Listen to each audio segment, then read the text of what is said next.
नमस्कार, स्वागत है आपका 4 टीवी पर। मैं हूं आपके साथ जोही सिंह। बुलेटिन की शुरुआत करते हैं बड़ी खबर के साथ। 2 दिवसीय बिहार यात्रा पर प्रधानमंत्री नरेंद्र मोदी काराकाट में कई विकास परियोजनाओं का उद्घाटन करेंगे। पीएम मोदी और 48,520 करोड़ रुपए से अधिक की लागत की परियोजनाओं का उद्घाटन होना है। तो 2 दिवसीय बिहार यात्रा पर, बिहार दौरे पर पीएम मोदी जहां कई सारी विकास परियोजनाओं का उद्घाटन शिलान्यास करने वाले हैं प्रधानमंत्री नरेंद्र मोदी। और आपको बताते चले 2 दिवसीय बिहार दौरे पर पहुंचे और वही बताया जा रहा है आज काराकाट में 48,520 करोड़ रुपए से अधिक की लागत वाली अलग अलग कई सारे विकास परियोजनाओं का उद्घाटन शिलान्यास और राष्ट्र को समर्पण करेंगे। विकास परियोजनाओं को, और इन परियोजनाओं में सड़क, रेलवे, ऊर्जा और सिंचाई से जुड़े कार्य शामिल है जो राज्य के विकास को नई रफ्तार देंगे।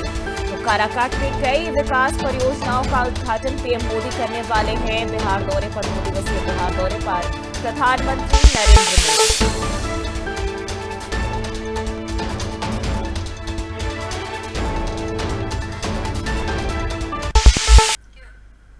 एक और बड़ी खबर आपको बताते चले, पीएम मोदी आज उत्तर प्रदेश के कानपुर पहुंचेंगे। नबीनगर सुपर थर्मल पावर परियोजना की आधारशिला पीएम मोदी रखने वाले। लगभग 20,900 करोड़ रुपए की लागत की परियोजनाएं चरण 2 के तहत स्थापित की जा रही परियोजनाओं को बड़ा बढ़ावा मिल सकता है। इसके जरिए और रोजगार के नए अवसर भी खुलेंगे। सरकार के विकास और आत्मनिर्भर भारत की नीति को एक नया आयाम इसके जरिए मिलेगा। तो आपको बताते चले लगभग 20,900 करोड़ की लागत की परियोजना बताई जा रही है जो कि चरण 2 के अंतर्गत स्थापित की जा रही है। कानपुर दौरे पर प्रधानमंत्री नरेंद्र मोदी आज रहने वाले हैं। नबीनगर सुपर थर्मल पावर परियोजना की आधारशिला रखेंगे जो कि 20,000 से कहीं ज्यादा 20,900 करोड़ की लागत की परियोजनाएं बताई जा रही है जिसे चरण 2 के तहत स्थापित किया जा रहा है और ऊर्जा क्षेत्र को इसके जरिए बड़ा बढ़ावा मिल सकता है। और इसी के साथ रोजगार के नए अवसर भी खुलने की संभावना जताई जा रही है। सरकार के विकास और आत्मनिर्भर भारत की नीति को इसके जरिए एक नया आयाम मिल सकता है। तो पीएम मोदी आज उत्तर प्रदेश के कानपुर दौरे पर। और इसी खबर पर ज्यादा जानकारी के साथ नीरज तिवारी हमारे संवाददाता हमारे साथ जुड़ चुके हैं। नीरज, आज प्रधानमंत्री नरेंद्र मोदी कानपुर दौरे पर रहने वाले, दौरे को लेकर क्या कुछ जानकारी आपके पास?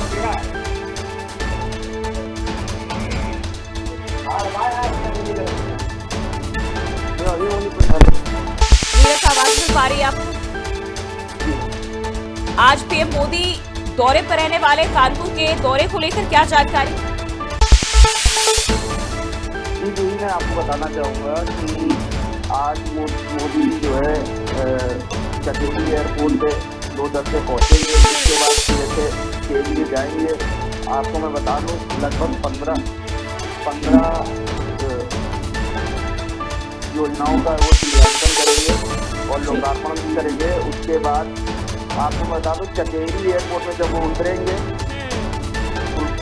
पहलगाम अटैक में मारे गए शुभम द्विवेदी के परिजनों से सबसे पहले वो मिलेंगे कानपुर पहुंचते।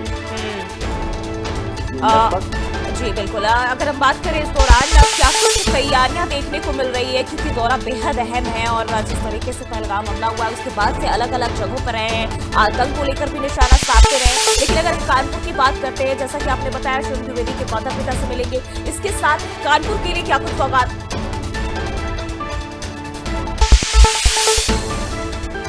आपको बताना चाहेंगे कि कानपुर के लिए सौगात सबसे बड़ी है कि मेट्रो पनकी पावर प्लांट सहित 15 योजनाओं का लोकार्पण करेंगे। लगभग 21 करोड़ की सौगात देकर जाएंगे मोदी जी। बिल्कुल, तैयारियां क्या कुछ देखने को मिल रही है इस वक्त? प्रशासन पूरा मुस्तैद है और बहुत बहुत शुक्रिया आपका जानकारी साझा करने के लिए। तो आपको बताना चाहिए कि बेहद अहम दौरा जहां कानपुर के लिए कई सारी सौगातें और रोजगार के नए अवसर विकास परियोजनाओं पर जो काम है वो किया जा रहा है और पीएम मोदी की तरफ से ये परियोजनाएं कानपुर को सौगात दी जाएगी।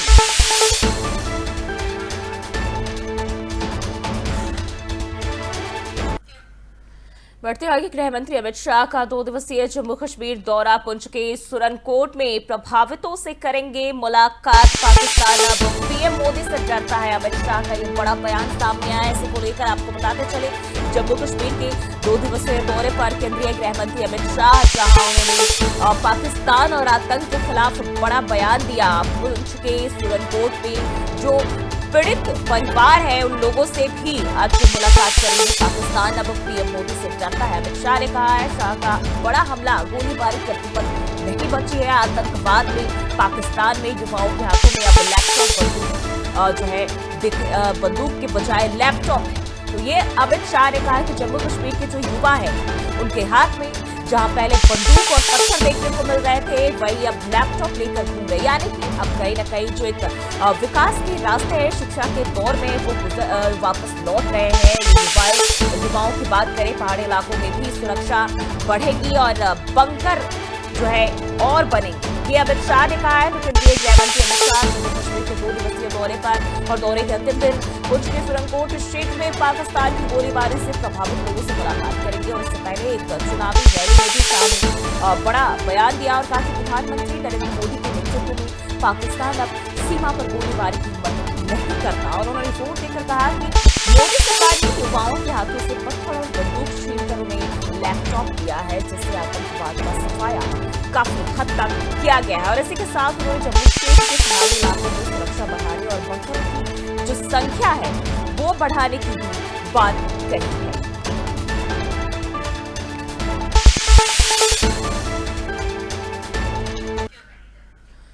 और एक और बड़ी खबर आपको बताते चले दिल्ली से सामने आ रहे, जहां देश में फिर से कोरोना के मामले बढ़ते हुए नजर आ रहे हैं। कोरोना के एक्टिव केस की बात करें तो 1348 मामले बताए जा रहे हैं और अब तक 15 मौत हो चुकी है। महाराष्ट्र में सबसे अधिक संक्रमित केस जो है वो पाए गए हैं। आईटी कानपुर के डायरेक्टर ने कहा है कि घबराने की जरूरत नहीं है, चौथी लहर का असर सीमित रहेगा। पीएचयू विशेषज्ञ की तरफ से कहा गया है, यानी कि कोरोना की चौथी लहर इसमें भी अब बताया जा रहा है कि घबराने की जरूरत नहीं है, सतर्कता बरते। लहर जो है वो घातक नहीं है, विशेषज्ञों की चेतावनी है, लेकिन बावजूद इसके सतर्कता बेहद जरूरी है। देश में एक बार फिर कोरोना वायरस के जो मामले हैं वो तेजी से बढ़े और फिलहाल अगर हम एक्टिव केसों की संख्या की बात कर ले 1348 पहुंच चुकी है, यानी कि जो रफ्तार है वो बढ़ता ही जा रहा है और जो एक्टिव केस है वो बढ़ते जा रहे हैं। जबकि अभी तक हम बात करें जो मौत है वो 15 मौत जो है वो सामने आ चुकी है और इनमें सबसे ज्यादा 6 मौत महाराष्ट्र में दर्ज किए गए। हालांकि आईटी कानपुर के डायरेक्टर प्रोफेसर मणिंद्र अग्रवाल ने इसको लेकर जानकारी दी और स्पष्ट किया कि स्थिति जो है फिलहाल बेहद गंभीर नहीं है और इससे घबराने की जरूरत नहीं है। इसके साथ बीएचयू के प्रोफेसर ज्ञानेश्वर चौबे ने भी इसको लेकर जानकारी दी कि अगर चौथी लहर आती है तो इसका असर 21 से 28 दिन तक सीमित रहेगी। बड़ी जानकारी आपको बताते चले, बड़ी अपडेट। विशेषज्ञों का मानना है कि लहर दूसरी लहर जितनी घातक नहीं है। और इसी खबर पर ज्यादा जानकारी के साथ निवेश शर्मा हमारे सहयोगी के पास साथ जुड़ चुके हैं। जिस तरीके से देखिए कोरोना का जो चौथा लहर है एक बार फिर से कहर बनकर ढा रहा है।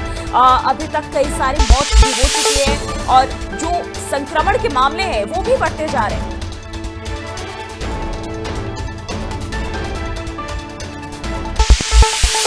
रफ्तार पकड़ ली है। बीते कुछ दिनों में जो है पॉजिटिव मामलों की संख्या में इजाफा हुआ है। गाजियाबाद में जो है कोरोना संक्रमित मरीजों की संख्या जो है 15 है। 15 लोगों में से जो है 13 लोग जो है आइसोलेशन है बताए जा रहे हैं और 2 लोग जो है निजी अस्पताल में भर्ती है। पर इसी में एक चौंकाने वाला मामला ये आया है गाजियाबाद से कि गाजियाबाद के मेहरौली क्षेत्र से एक 4 महीने के बच्चे का जो केस है कोरोना संक्रमित पाया गया है। ये मामला जिले में चिंता का कारण बना हुआ है, जिसके कारण जो है बच्चे के संपर्क में आने वाले परिवार के अन्य सदस्य भी अभी सुरक्षित बताए जा रहे हैं, जिनका टेस्ट किया गया है। पर ये 4 महीने के बच्चे भी जो लक्षण बताए गए थे, पहले तो ये लगा कि खांसी जुकाम है बच्चे को, और जब इसे एक निजी अस्पताल में दिखाया गया तो वहाँ की जो टेस्ट रिपोर्ट है वो नेगेटिव आई है। इसको लेके पूरे परिवार का भी जो टेस्ट हुआ जो कि नेगेटिव आया है, पर बच्चे का जो है पॉजिटिव आया है। ये खतरा जो है यहाँ बना हुआ है अभी तक लेकर। देखिए पहले भी हमने जब कोरोना की पहली, दूसरी और तीसरी लहर आई तब भी हमने देखा कि किसी को लेकर कहा जा रहा था कि जो बच्चे हैं उन्हें प्रभावित कर सकता है। कोई लहर ऐसा आया जो बड़ों को, बुजुर्गों को प्रभावित कर सकता है। कुछ ऐसे भी आया जो चाहे वो शुगर के पेशेंट की बात कर ले, हार्ट पेशेंट की बात कर ले, इन लोगों के लिए खास। इस बार क्या कुछ कहा जा रहा है इस लहर को लेकर? देखिए अभी तक तो जो है जिले में जो है इस बात के लिए शांति है कि किसी भी तरह की कोई दुर्घटना नहीं हुई है। तो जो कार्यालय मुख्य चिकित्सा अधिकारी से जो निर्देश प्राप्त हो रहे हैं वो बस यही है कि बाहर ना निकले और बच्चे बुजुर्ग जो है धूप में ना निकले, जिसके कारण संपर्क में आने के कारण जो है ये सर्दी जुकाम का कारण बन के जो है ये फिर से हो रहा है। जी जी ठीक है।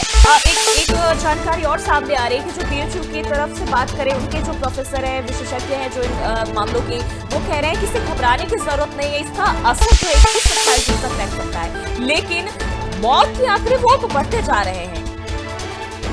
जी बस यही कहा जा सकता है कि जो जिला मुख्य कार्यालय चिकित्सा कार्यालय से जो निर्देश प्राप्त हो रहे हैं वो यह है कि आप जो है बच्चे बूढ़े जो है सुबह 9:30 से लेकर और जो शाम के 6 बजे तक सुबह तक ये जरूरी ना हो तो बाहर ना निकले, क्योंकि बाहर धूप में संपर्क में आने के कारण वही सर्दी गर्मी का जो लक्षण होता है उससे बच्चे बूढ़े बचे जाए तो ये बचाव किया जा सकता है। बिल्कुल। अगर हम रोजाना अपडेट की बात करें, रोजाना किस तरीके से जो संक्रमण है उसमें रफ्तार देखने को मिल रही है, कितनी संख्या रोजाना बढ़ती नजर आ रही है मरीजों की? जी हाँ, बात बताना चाहते हैं मुख्य सचिव चिकित्सा कार्यालय जिला गाजियाबाद से निर्देशन जो है इसी बात को लेकर है कि आप जरूरी ना हो तो शहर में जाने से बाहर जाने से बचे। इसको लेकर तरह तरह के निर्देश जो है समय समय में प्राप्त होते आए हैं। इन निर्देशों का पालन अगर लोग करते हैं तो इससे जरूर बचा जा सकता है। उसके इजाफे में जो है जो संक्रमित संख्याएं हैं उनमें कमी लाई जा सकती है। जी जी बहुत बहुत शुक्रिया आपका जानकारी साझा करने के लिए। तो की लहर का असर सीमित रहेगा, पीएचयू की तरफ से कहा गया है। उसके साथ आए जो कानपुर भी कह रहे हैं कि सतर्कता बरते, लहर घातक नहीं है। हालांकि सबसे अहम यहाँ ये हो जाता है कि आप खुद को बचा कर चले, जितना हो सके बाहर जाने से बचे, बाहरी लोगों के संपर्क में आने से बचे, क्योंकि खतरनाक नहीं है, बावजूद इसके मौत के आंकड़े जरूर बढ़ते जा रहे हैं। लापरवाही जान लेने वाले साबित हो सकते हैं। बढ़ते आगे, लखनऊ से एक बड़ी खबर आपको बताते चलिए। यूपी के सभी जिलों में सिविल डिफेंस का गठन, यूपी सरकार ने नोटिफिकेशन जारी कर दिया है। 75 जिलों में सिविल डिफेंस का गठन के नोटिफिकेशन जो है वो जारी किए गए। 1962 के बाद पहली बार प्रदेश के सभी जिलों में गठन, सभी जिलों में के माध्यम से पदों पर सृजन किए जाएंगे। राज्यपाल ने अधिसूचना इसके लिए जारी करते हुए 1962 में प्रदेश के 15 नगरों में सिविल डिफेंस की स्थापना की गई थी। 9 जिलों में 2015 में हुआ था नागरिक सुरक्षा विभाग का विस्तार। अन्य जो 49 जनपद थे, जिले थे, वहां सिविल डिफेंस स्थापना की अधिसूचना जारी की गई है। प्रदेश सरकार ने राज्य के सभी 75 जिलों में सिविल डिफेंस के गठन की अधिसूचना जारी कर दी। और ये 1962 के बाद पहला मौका है जब पूरे प्रदेश में नागरिक सुरक्षा तंत्र को इतना व्यापक बनाया गया है। और अब सभी जिलों में डीएम के माध्यम से पदों का सृजन किया जाएगा। और इससे पहले अगर हम बात करें तो साल 1962 में 15 नगरों में इसकी स्थापना की गई थी। इसके साथ साल 2015 में 9 जिलों में इसका विस्तार किया गया। और अब जो शेष 49 जिले बचे थे उनमें भी सिविल डिफेंस की स्थापना की जा रही। राज्यपाल ने अब इसको लेकर अधिसूचना की मंजूरी भी दे दी है जारी कर।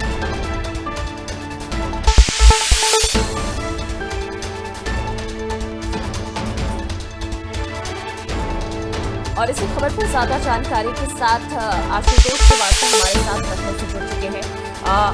आशुतोष, क्या कुछ जानकारी है? जिस तरीके से देखिए अब अन्य जो 75 जिले वहां सिविल डिफेंस स्थापना की अधिसूचना जारी कर दिए गए।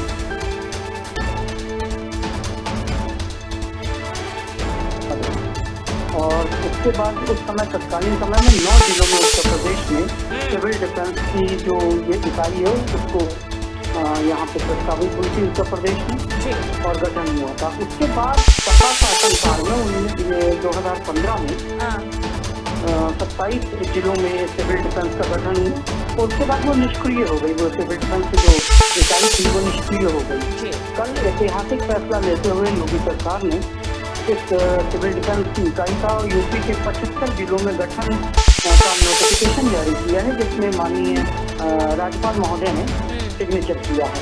इस गठन के बाद उत्तर प्रदेश में जो आम नागरिक है वो अब अपनी समस्या और समाधान के लिए सिविल डिफेंस इकाई है इसके पास भी जा सकता है। साथ साथ सिविल डिफेंस आम नागरिक को सुरक्षा प्रदान करने के लिए क्या जरूरी आवश्यकताएं होती हैं उसकी जो ब्रीफिंग है वो सिविल डिफेंस देता है। कॉमन पीपल का जो नागरिक सुरक्षा अधिकार है उसको लेकर सिविल डिफेंस इकाई कार्य करती है। ठीक है, बहुत बहुत शुक्रिया आपका जानकारी साझा करने के लिए। तो अब कहीं न कहीं और ज्यादा मजबूती जो है वो देखने को मिल सकती है। तमाम जिलों की बात कर ले और अब इसके लिए जो अधिसूचना है वो भी जारी कर दी गई है। और वहीं दिल्ली से एक बड़ी खबर आपको बताते चले, सीएम रेखा गुप्ता की प्रेस कॉन्फ्रेंस। आज पहले 100 दिनों के कार्यकाल का रिपोर्ट कार्ड पेश किया जाएगा। स्वास्थ्य, शिक्षा और स्वच्छता पर खास फोकस, पारदर्शिता और जवाबदेही की बात भी दोहराई जाएगी और बिजली के साथ जलापूर्ति में सुधार दिखाया, ये भी सरकार की तरफ से दावा किया जा रहा है। दिल्ली में सुशासन और सतत विकास का दावा बीजेपी सरकार की तरफ से किया जा रहा है। 100 दिनों जो है उनका रिपोर्ट कार्ड जो है सीएम रेखा गुप्ता पेश करेंगी। 100 दिन पूरे होने पर दिल्ली की मुख्यमंत्री रेखा गुप्ता आज अपनी सरकार के पहले 100 दिनों के कार्यकाल को लेकर सभी मंत्रियों के साथ प्रेस कॉन्फ्रेंस करेंगी। सीएम गुप्ता ने स्वास्थ्य, शिक्षा, स्वच्छता, बिजली और जलापूर्ति जैसे अहम मुद्दे जो है इन क्षेत्रों में किए गए विकास कार्यों का जिक्र भी किया और लगातार करते रहे। उन्होंने कहा कि उनकी सरकार पारदर्शिता, जवाबदेही और जन को सर्वोच्च प्राथमिकता देती है। रिपोर्ट कार्ड में ये भी साफ किया गया कि दिल्ली में बात करें तो बीजेपी सरकार सुशासन और सतत विकास के लिए पूरी तरह प्रतिबद्ध है।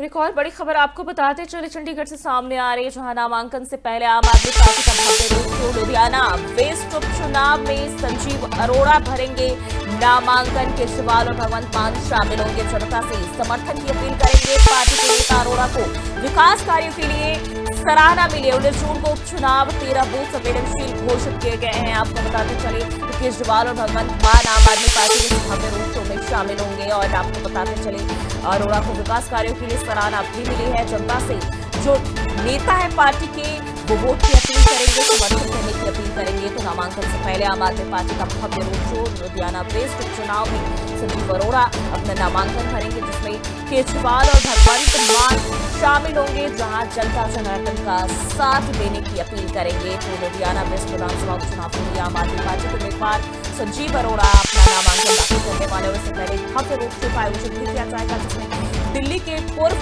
मुख्यमंत्री अरविंद केजरीवाल और पंजाब के मुख्यमंत्री भगवंत मान शामिल होंगे। रोड शो के दौरान पार्टी नेता जनता से संजीव अरोड़ा के समर्थन की अपील भी करेंगे। अरोड़ा को उनके पिछले कार्यकाल में किए गए विकास कार्यों के लिए सराहना की गई है, जिसके आधार पर पार्टी ने फिर से उम्मीदवार बनाया है, उन पर भरोसा जताया। आपको बता दें उपचुनाव जो है 19 जून को होगा और प्रशासन 13 मतदान केंद्रों को संवेदनशील घोषित किया है।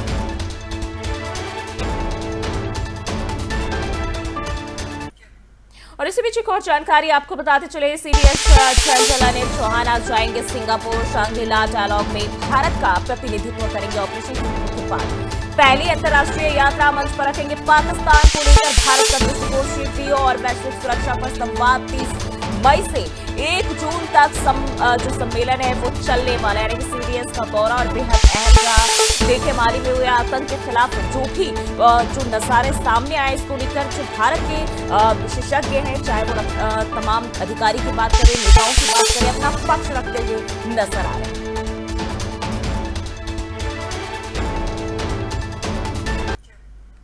एक और बड़ी खबर आपको बताते चले, रक्षा मंत्री राजनाथ सिंह आईएनएस विक्रांत के दौरे पर नौसैनिकों से करेंगे मुलाकात और संबोधन भी करेंगे। आईएनएस विक्रांत को बताया भारत की शक्ति का प्रतीक, आत्मनिर्भर भारत की दिशा में एक बड़ा कदम बताया। समुद्री सुरक्षा और वैश्विक व्यापार में अहम भूमिका निभाएगा। नौसेना की क्षमताओं को उन्नत करने पर रक्षा मंत्री ने जोर दिया है। तो राजनाथ सिंह आज गोवा भारतीय नौसेना के विमानवार को आईएनएस विक्रांत का समुद्री दौरा करेंगे और दौरान जो नौ सैनिक है भारत के उनसे भी मुलाकात करेंगे। और कहीं न कहीं हम देखिए दौरा बेहद अहम माना जा रहा है। लगातार वो तमाम अलग अलग जो सेना है उनसे बातचीत कर रहे हैं, वहां पहुंच रहे हैं और तमाम जो दिशा निर्देश है उनको मजबूती देने की कोशिश कर रहे हैं।